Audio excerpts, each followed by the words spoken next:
Tajuk berita, Warisan minta Maximus perbetul andaian isu kemaruk kuasa kata Muhammad Aziz Zaman. Berita seterusnya, Kota Kinabalu, Parti Warisan Sabah Warisan, meminta Presiden Parti Bersatu Sabah PBS, Datuk Seri Dr. Maximus Ongkili supaya membetulkan andaiannya bahawa warisan kemaruk kuasa. Ketua Penerangan Warisan Datuk Muhammad Aziz Zaman berkata sekiranya warisan kemaruk atau gila kuasa dan membelakangkan prinsip, Presiden Warisan Datuk Seri Muhammad Syafiee Apdal mungkin masih lagi Ketua Menteri hari ini. Katanya, jika ketika Tan Sri Muhyiddin Yassin menjadi Perdana Menteri Warisan boleh menyertai kerajaan PN pada waktu itu dan seterusnya sokong Datuk Seri Ismail Sabri bagi memastikan Syafiee kekal berkuasa. Namun warisan memilih untuk mempertahankan prinsip dengan menongkah arus walaupun terpaksa kehilangan kerajaan negeri. Warisan bukan parti katak yang lompat mengikut siapa yang berkuasa di Putrajaya. Bila Maximus sebut power hungry, bukankah cubaan membeli adun daripada warisan itu adalah power hungry sanggup merasuah dan tawarkan jawatan demi memastikan gabungan hari ini berkuasa adalah tindakan power hungry. Semasa pilihan raya, PBS lawan Star kemudian kerana power hungry, PBS sanggup duduk sebantal bersama Star dan PAS untuk bentuk kerajaan bersama. Katanya dalam satu kenyataan hari ini, Aziz berkata, parti itu hanya mempersoalkan kesahihan Datuk Seri Haji G. Noor untuk kekal sebagai Ketua Menteri Sabah dengan mengambil kira kedudukan Undang-Undang Negeri Sabah. Warisan tidak berniat alih kuasa pemerintahan negeri Sabah.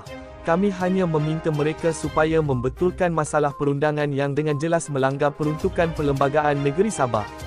Datuk Maximus selaku orang yang faham undang-undang patut jangan butakan mata sebab dia sendiri bersumpah untuk memelihara, mempertahankan, melindungi Perlembagaan Sabah, katanya.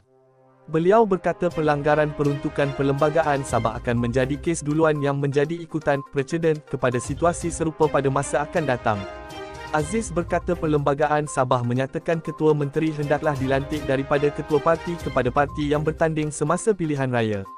Maximus selaku orang yang berpelajaran sanggup kelihatan bodoh dengan membutakan mata apabila Haji G yang jelas telah melanggar Perlembagaan Sabah dibiarkan melanggar perlembagaan yang mereka sendiri telah bersumpah untuk memelihara, melindungi dan mempertahankan. GRS didaftarkan pada 2022 dan pilihan raya negeri pada 2020 dan Perlembagaan Sabah jelas menyebut bahawa Ketua Menteri hendaklah dilantik daripada kalangan ketua parti yang bertanding semasa pilihan raya. Haji G bukan ketua parti walaupun dia sebut dia ketua parti GRS dan parti GRS adalah gabungan parti-parti. Buktinya, Haji G sendiri terpaksa ambil alih parti baru untuk jadi ketua. Jika GRS adalah parti, kenapa Haji G perlu tubuhkan parti baru? Jangan butakan mata hanya kerana ingin kekal berkuasa. Janganlah matlamat menghalalkan cara walaupun terpaksa mencabuli Perlembagaan Sabah, katanya. Muhammad Aziz berkata, bagaimana membetulkan keadaan? Mintalah Haji G dan rakan lain lompat lagi masuk parti Star dan jadikan Dr. Jeffrey Kitingan Ketua Menteri sebab Jeffrey adalah ketua parti yang bertanding masa pilihan raya atau meminda Perlembagaan Sabah dengan membatalkan dan mengubah perkataan ketua parti. Itulah yang warisan perjuangkan dan minta diperbetulkan dari awal-awal lagi.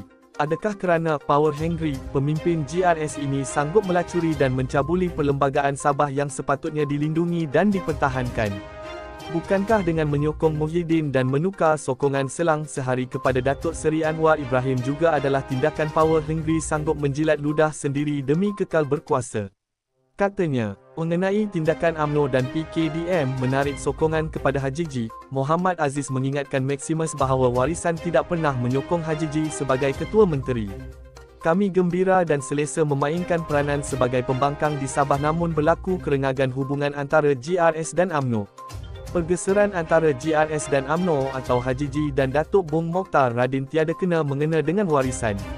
Penarikan sokongan UMNO dan PKDM terhadap Haji G adalah masalah rumah tangga gabungan awal PN dan BN di Sabah, maka apa pun persetujuan dan perjanjian mereka dahulu warisan tidak pernah tahu, itu masalah perkahwinan, mereka kenapa salahkan warisan, katanya.